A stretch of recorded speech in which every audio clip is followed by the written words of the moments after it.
So this is second part of the talk, which is about question and answers on 2nd May 2020. Yeah, so we had some point questions already that needed to be discussed, so we can just start with that, and maybe then people can Yeah, join in please. with Yeah. their own So questions. Yes. So one of the things that we had to discuss was adductor tightness. Is it really adductor tightness or is it femoral anteversion? okay. So I think Excessive that's a femoral anteversion. yeah. So that's a common question people ask me. Adductor tightness manifests as scissoring. Many times, adductor tightness does not manifest as scissoring. Is inability to abduct fully. Adductor tightness can sometimes manifest also as hip hypertension. So there are different ways adductor tightness will manifest. Now, if we look other way around, when you have a child with scissoring or inability to abduct the hips fully, it does not mean that always it is because of adductor tightness. And as I have put it on the group, there are two important mimickers of adductor tightness. One is medial hamstring tightness or gracialis tightness. So there are children who have gracialis tightness or medial hamstring tightness. And because the origin here is on pubic tubercle and the insertion is on femur, these muscles, though they are primarily knee flexors, can also cause restriction of abduction at the hip joint. You will notice that in this situation there will be also increased internal rotation occurring at the hip joint in addition to adduction, restriction of abduction. Now, how do you differentiate it? It's very simple. So there are four positions in which you can test abduction of the hip. One is with hips extended and knee extended. Second is with hip extended and knees flexed. Third is with hip flexed and knee extended. And fourth is with hips flexed and knees flexed. Four positions. Okay, so when you extend the hip and flex the knee, the hamstrings will relax. Okay, so this is the position in which when you extend the hip and flex the knee by taking the patient on side of the bed and then abduct, and then you realize you are achieving good amount of abduction. But when you flex the hip and extend the knee and the amount of abduction reduces, then you know that this is because of hamstring and not adduction. Okay. You can also test in prone position. So take the child to prone position. So naturally the hips will be extended, which will relax the hamstring. Now flex the knees and abduct the hip. And in this position, because it's also calming position, prone position is a calming position for a child. If you are able to abduct more, you know that this was not because of adduction. So lot of wrong efforts at therapy, lot of non-productive efforts at giving Botox, or lot of wrong surgery can be prevented if this simple test is done. The second point, which I've also sort of shared on WhatsApp today, is that adductors are not useless muscles. They are cannot be sacrificed, right? It is not possible. You know, it's very important muscle. Most important muscle in a single leg stance is adductor, because we don't stand vertical. We stand in around few degrees of adduction. And adduction to be in good shape is very important for pelvis balance. Okay, so every muscle has reason to be there. You can't take it away. So it's very important that children who are walking, who have good walking potential, GMFCS 1, 2, 3, one should never lengthen adduction, stretch them, do Botox. Even if you require, just do adductor longer, spare adductor brevis magnus. Okay, it's important to realize that part of hamstrings are also adductor, or part of adductor magnus is also having hamstring function. Adductor magnus should always be spent. It's important to realize that in patients who have hip dislocation, these are the only patients where adductors can be sacrificed, because these are the children who are GMFCS 4 and 5 are not going to walk without support, where it is okay to sacrifice adductors for the purpose of the hip. Okay, so it's important to realize that adductors is a they are friends. but sometimes they become enemies. And when they become enemies, it's important to sacrifice them. But when they are friends, you don't want to sacrifice. Okay, so that's about adductors. There are two conditions which will mimic a scissoring gait.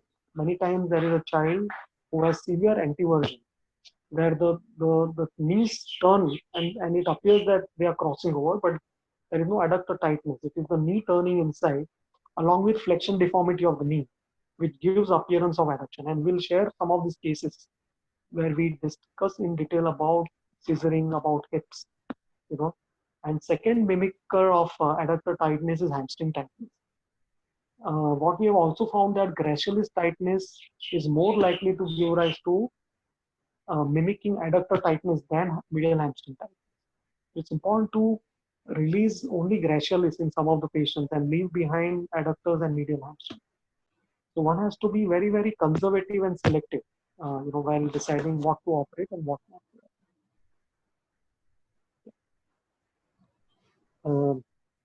Tell me, any other questions from the audience?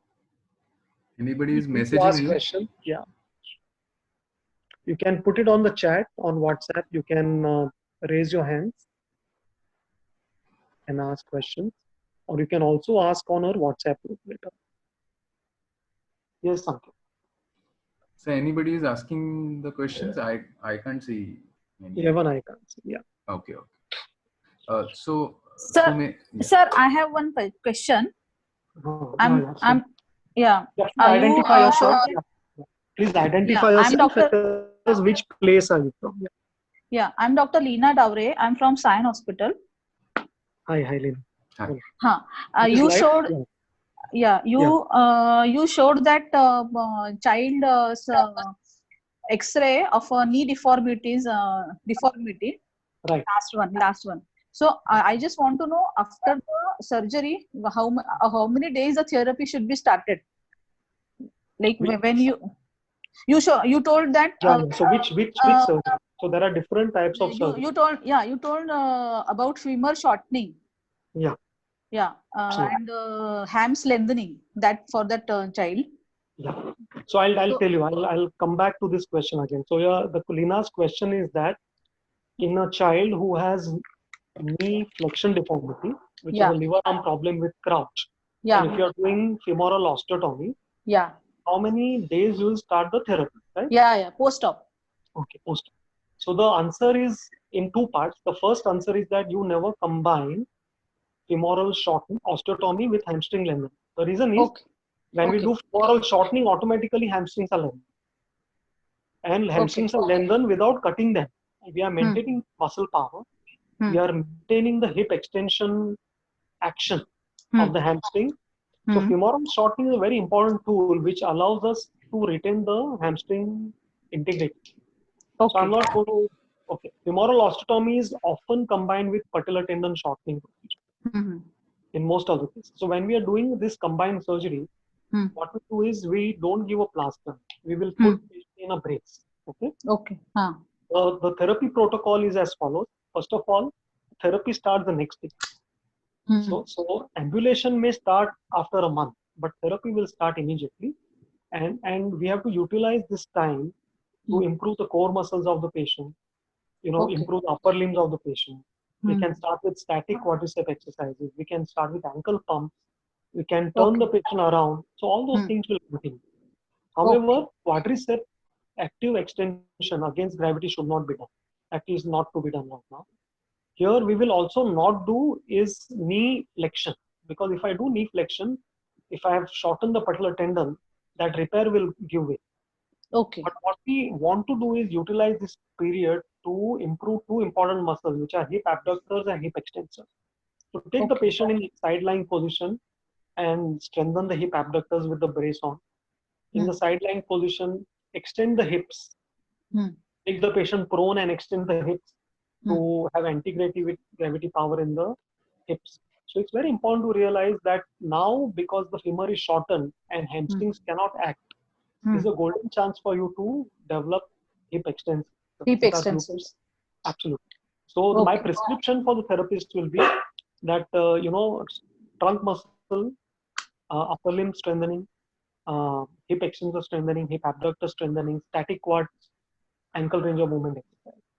Now at Yes. 1 month, we start to bend the knee gradually. Okay, so this is the Okay. time when we make the patient to stand after a X-ray done with help of a walker, just standing, not walking, standing. We start 0 to 30-degree flexion in first 1 week, 0 to 45-degree flexion in second week, 0 to 60-degree flexion in the third week. But we tell therapists don't force knee flexion. It is going to come at automatically anyway. Okay. What we need to concentrate is getting the knee extension power, and that should be supported for first 3 months. No unsupported knee extension should be done for first 3 months, because if you do that, Okay. if there is a screw will yank out, or if there is a patellar tendon repair done, it will yank out. So till the Okay. time those repairs are solid for 3 months, no active knee extension and no forced knee flexion. In these patients, again, you will not, go for squats. Okay. You will not go for knee flexion beyond 90, because you will lose the mechanical advantage. Okay. Here, it's a trade-off. Again, I said stance space is a necessity. Squatting is a luxury. Necessity. So 100%. Transfers are important. So stance space stability is important. Walking with support is important. So stance space stability is important. That's why knee flexion beyond 90 is not important in these patients. And we Okay. should not force one. Okay. All Thank the you. ambulation which occurs in children after the surgery, which should be with a solid A. If you're Okay. using a hinged A4, again, what will happen is tibia will roll over forward, and we don't want. I think I can see Sandeep. Sandeep, you want to answer? Yeah. Okay. Thank you. Sandeep Patwardhan from Pune.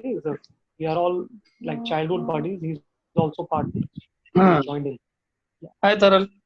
Hi. So the question was about distal femoral osteotomy and how early you start therapy, and I have just answered that. If you're fixed with a plate and there is a secure brace, you can start even immediately as soon as pain is less, so that the quadriceps doesn't become weak and child gets the sense of ground reaction force and ambulation.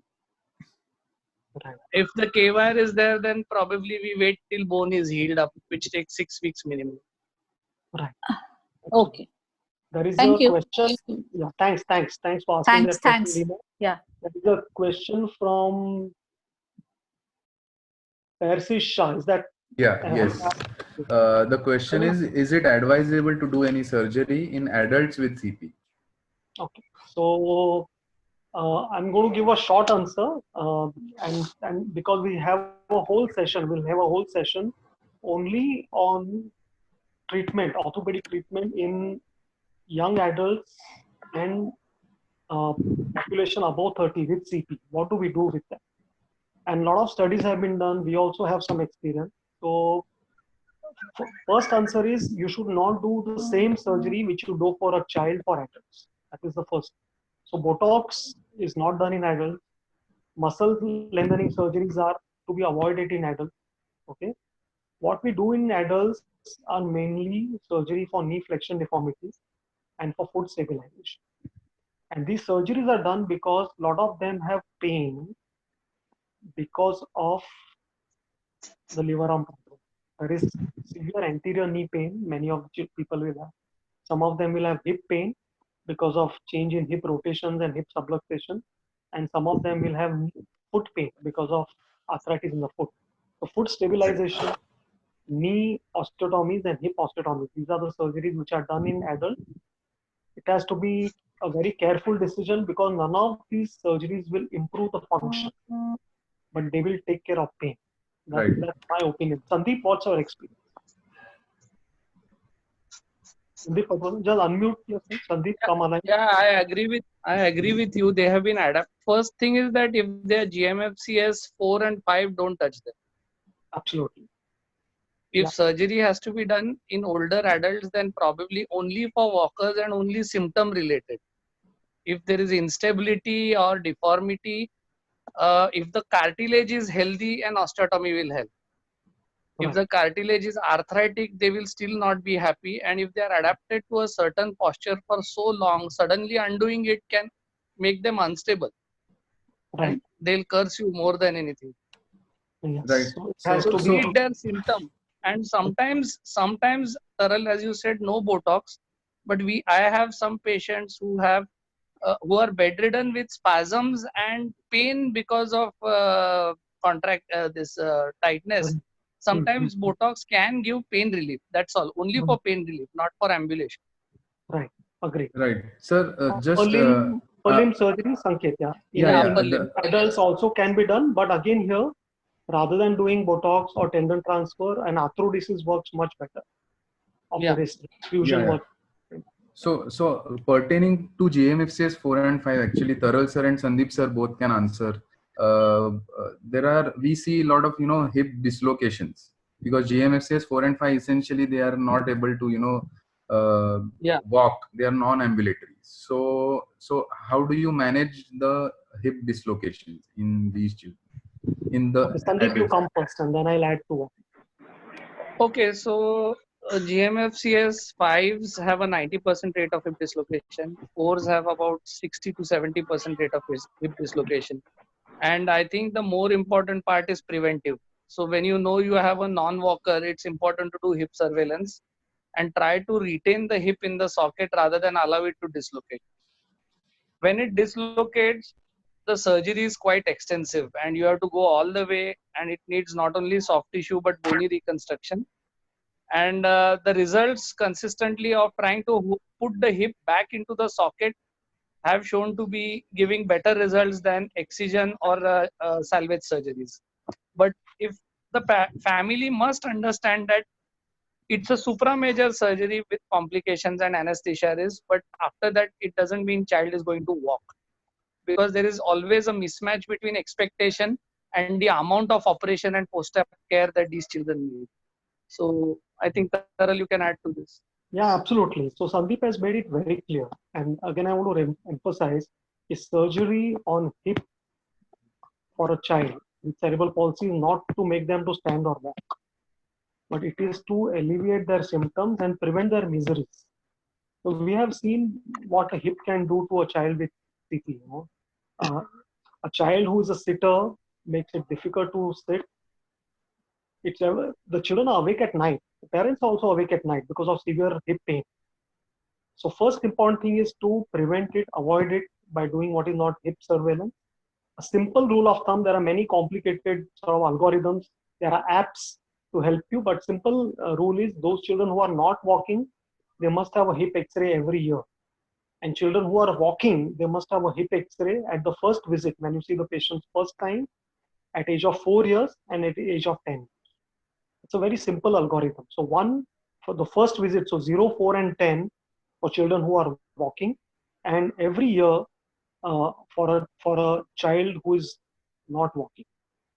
We will again do one entire session on hips in cerebral palsy about dislocation.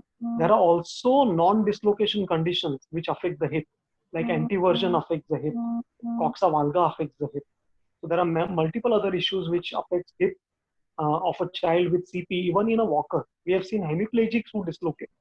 So hemiplegic who's a walker, and if it's dislocating, a femoral osteotomy which gets the trochanter higher up and decreases the abductor power is not the right thing to do. So for the same X-ray, different patients, depending on walking capacity, our prescriptions are going to be completely different. So hip is a topic, so be with that.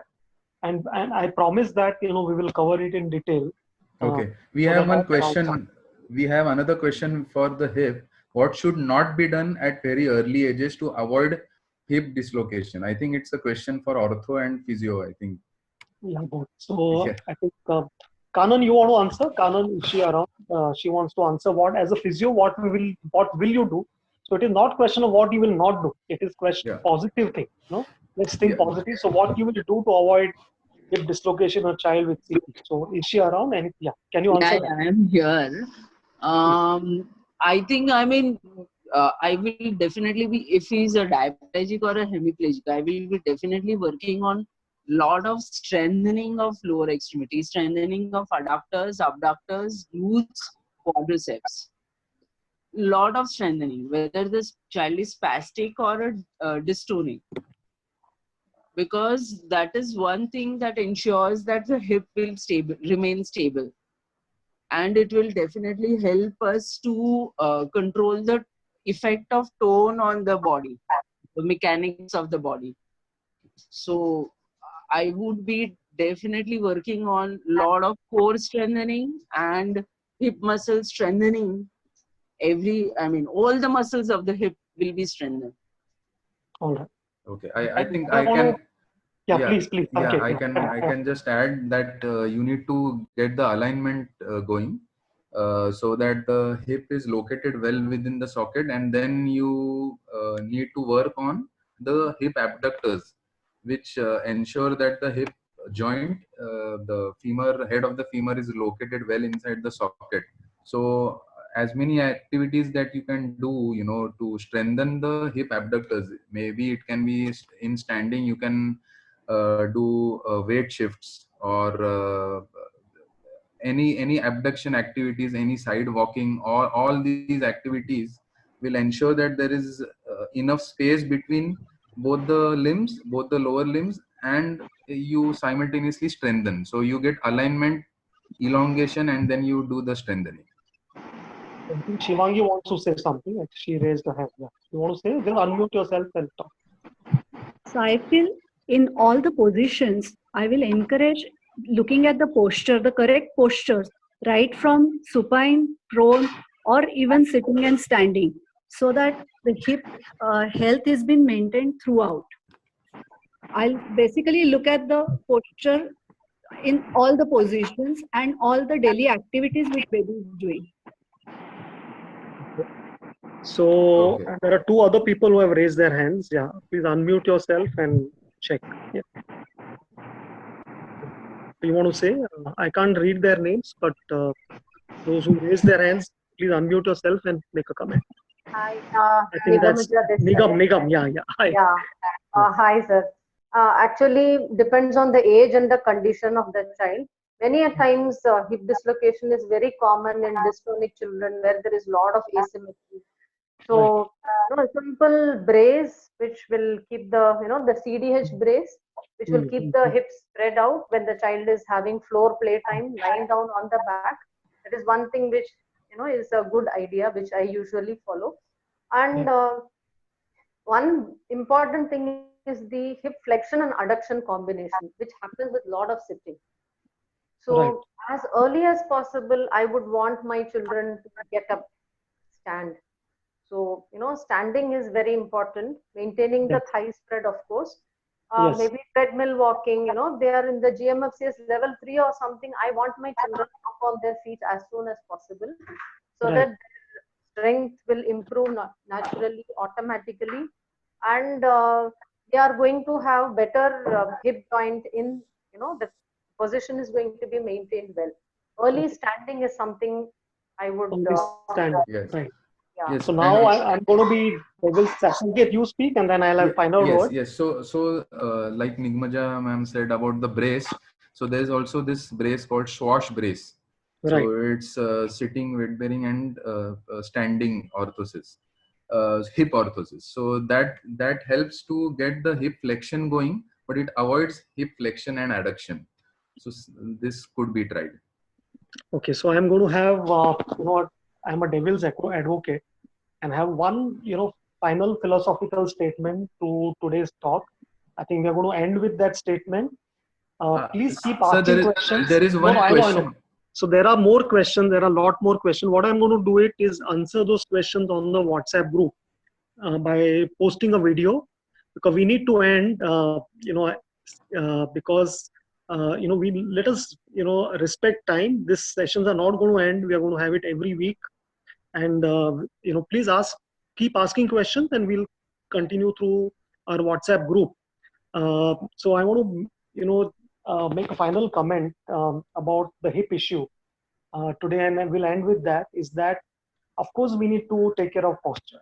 Of course, we need to make sure that the adductors are lengthened. Of course, we need to make sure the child is adequately braced. We have to make sure the child is standing. Standing time is very important and concept, and we will request Nigam, sometime to prepare a talk on importance of standing in a child with CP, whichever GMFC. So all these things are important.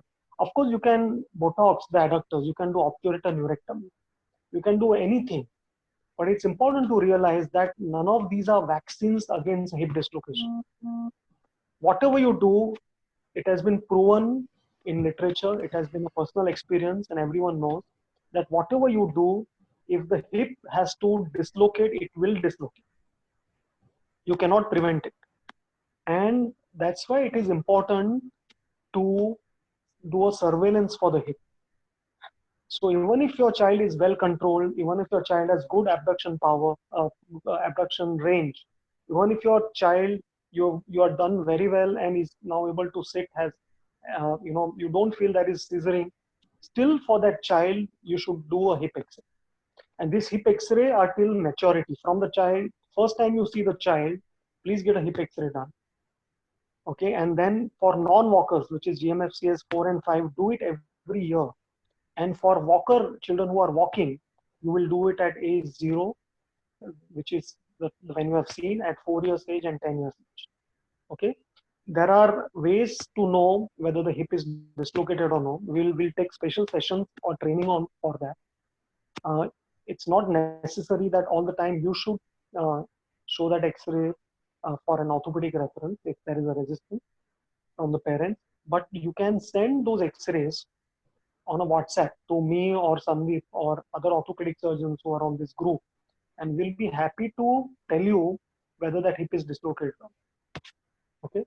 So with these words, I'm sorry that the time is up. I know that we want to go on, and we always wish that these sessions don't end, but we are going to keep 1 hour limit to our sessions.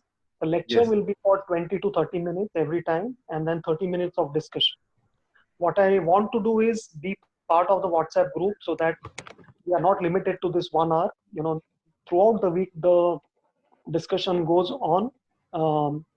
Please let us know what are the topics you would like to have discussion on.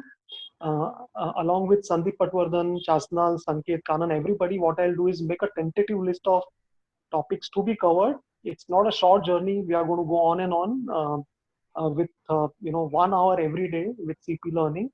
These sessions also will be put on a YouTube channel so that those who have missed these live sessions for some reason always can go back and refer to the talks later on. And we'll request Sanket, to moderate that and be point of contact with that. Sure. I'll keep asking questions, either questions which are general or generic or questions which are specific. Put it on the YouTube group and encourage your friends to register on the WhatsApp group, because that's going to be your source of contact. This link is going to change every week because we want to maintain the safety profile on the Zoom. We don't want to have intruders into the group. This discussion is again open for everybody who's interested in CP.